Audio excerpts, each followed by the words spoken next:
Welcome to the video lecture of Srimati Shantaben Haribhai Gajera, English Medium School. Today we are going to discuss about Standard 8 with subject Science. Today's our topic is storage. Storage of produce is an important task. Crop production होने के बाद, उसका harvesting होने के बाद storage है वो बहुत एक इम्पोर्टेंट टास्क है. If the crop grains are to be kept for longer time, they should be safe from moisture, insects, rats and micro organisms. Crop तैयार होने के बाद, क्रॉप के जो ग्रेन है वो तैयार होने के बाद अगर उसको लंबे समय तक उसको स्टोर करके रखना है तो उसको हमें सेफ़ रखना पड़ेगा. किससे? तो कि मॉइस्चर से, इंसेक्ट से, रेट्स और दूसरे जो माइक्रो ऑर्गेनिजम्स है उससे हमें क्रॉप को और ग्रेन को बचा के रखना पड़ेगा. The fresh crop has more moisture. जो फ्रेश क्रॉप तैयार हुआ होता है उसमें मॉइस्चर की मात्रा ज़्यादा होती है. If freshly harvested grains are stored without drying, they may get spoiled और अटैक्ड बाय ऑर्गेनिजम्स. अगर फ्रेश हार्वेस्टेड ग्रेन को स्टोर कर दिया जाए बिना उसको ड्राई किए तो माइक्रो ऑर्गेनिजम्स है और दूसरे जो फंगी और वो सब माइक्रो ऑर्गेनिजम्स है उसका अटैक होने की पॉसिबिलिटीज़ है वो बहुत बढ़ जाती है. Losing their germination capacity. और जो ग्रेन है वो अपनी जर्मिनेशन कैपेसिटी है वो भी लूज़ कर देता है. Hence before storing them the grains are properly dried in the sun to reduce the moisture in them. तो स्टोर करने के लिए जो ग्रेन है उसको सबसे पहले हमें सनलाइट के अंदर अच्छे से ड्राई करना पड़ता है. This prevents the attack by insect, paste, bacteria and fungi. ऐसा करने से स्टोरेज के पहले कोई भी ग्रेन को ड्राई करने से जो बैक्टीरिया और फंगी का अटैक जो होने की जो पॉसिबिलिटीज़ है वो बहुत कम हो जाती है. Farmers store grains in jute bags और मेटालिक बीन्स. फार्मर्स है वो ग्रेन को स्टोर करने के लिए जूट बैग्स का और मेटालिक बीन्स है उसका इस्तेमाल करते हैं. जूट बैग्स कैसी होती है वो हम सबको पता है.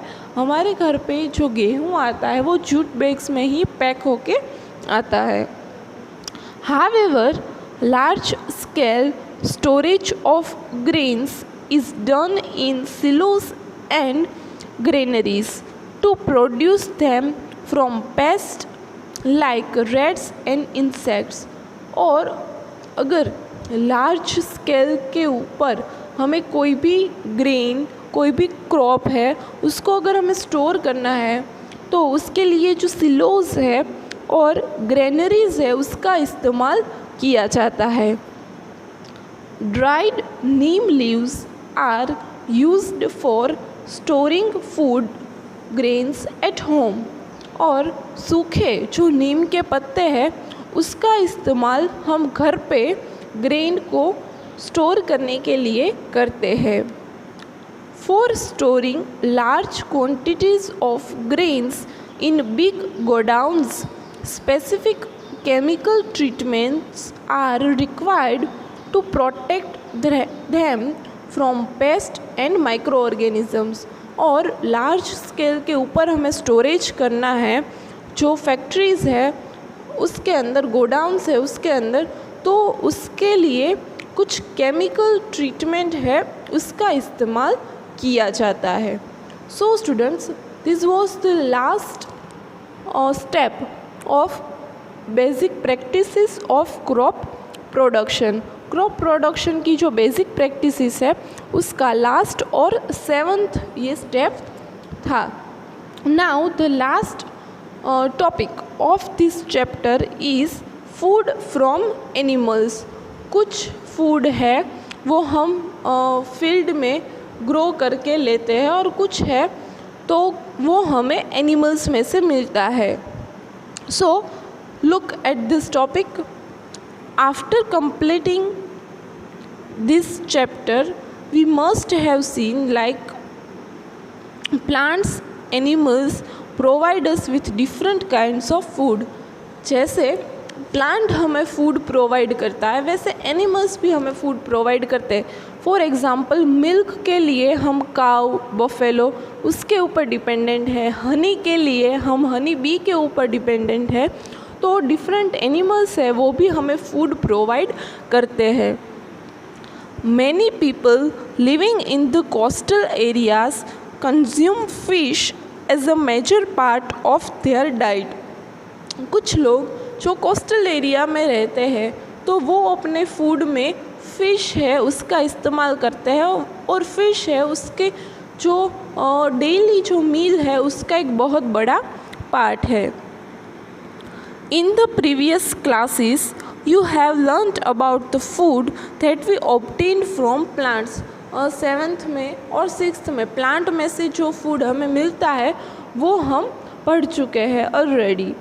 We have just seen that the process of crop production involves a number of steps like selection of seeds, sowing, etc। और इस चैप्टर में हमने देखा कि अगर कोई क्रॉप का प्रोडक्शन हमें करना है तो उसके लिए बहुत ज़्यादा जो स्टेप्स है वो रिक्वायर्ड है। कौन कौन से? तो सीड है उसका सिलेक्शन करना, फिर उसको सो करना etcetera. Similarly animals reared at home or in farms have to be provided with proper food, shelter and care। उसी तरह से कोई फूड हमें एनिमल में से चाहिए, एनिमल का इस्तेमाल करके चाहिए, तो वो एनिमल है उसको हमें प्रॉपर शेल्टर या मतलब रहने की जगह, उस एनिमल के लिए जो प्रॉपर फूड है वो हमें प्रोवाइड करना पड़ेगा और उसकी अच्छे से केयर करनी पड़ेगी। When this is done on a large scale, it is called animal husbandry। और ये जो पूरा प्रोडक्शन है वो अगर लार्ज स्केल पे, बड़े पैमाने पे किया जाए तो उसको कहा जाएगा animal husbandry. So this was our first chapter, crop production and management. अगले वीडियो लेक्चर में हम देखेंगे next chapter of science. Till then take care everyone.